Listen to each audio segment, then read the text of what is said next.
Olá! Demonstração apresentando as implicações que surgem quando o condutor neutro é compartilhado entre dois ou mais circuitos de uma instalação elétrica residencial. Aqui na imagem está apresentado 4 circuitos, 2 de iluminação, representados aqui pelas lâmpadas H1 e H2, e 2 circuitos de tomadas de uso específico.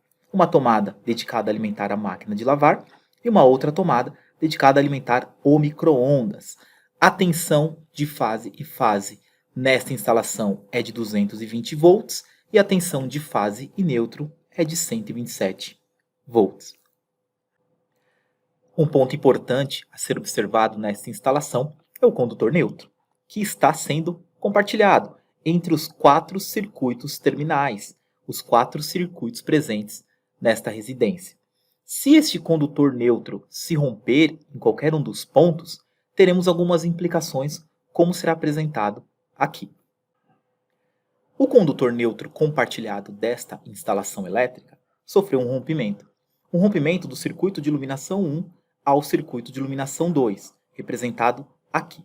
Podemos simular a operação desta instalação começando pelo circuito de iluminação 1, representado aqui pela lâmpada H1. Acionando o interruptor S1, esta lâmpada, ou melhor, este circuito, entra em operação, e uma operação normal, pois o condutor neutro deste circuito não sofreu nenhum rompimento e ainda continua conectado. Agora, caso o usuário desta instalação, que não sabe deste rompimento, acione o interruptor S2 do circuito de iluminação 2, a fase F2 assume a função do neutro dos circuitos 3 e 4, os circuitos das tomadas de uso específico, o circuito da máquina de lavar e o circuito do micro-ondas. Vamos simular o que isto representa.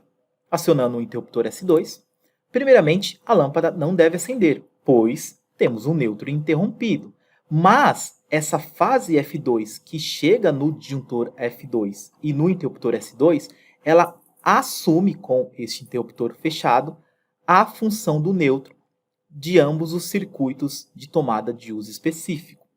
Os multímetros XMM1 e XMM2 estão medindo a tensão em ambas as tomadas e vamos ver os seus valores. De acordo com o que está apresentado aqui, 190 volts é a tensão que deve chegar em ambas as tomadas nesta condição de rompimento do neutro, uma tensão suficiente para queimar os dois equipamentos. Esta é uma implicação muito grave do condutor neutro compartilhado entre vários circuitos. Se nesta instalação o neutro fosse individualizado para cada circuito, isto não teria acontecido. O rompimento traria dano apenas a um circuito, o circuito no qual ele foi rompido, e não deixaria com que a fase F2 assumisse a função de neutro.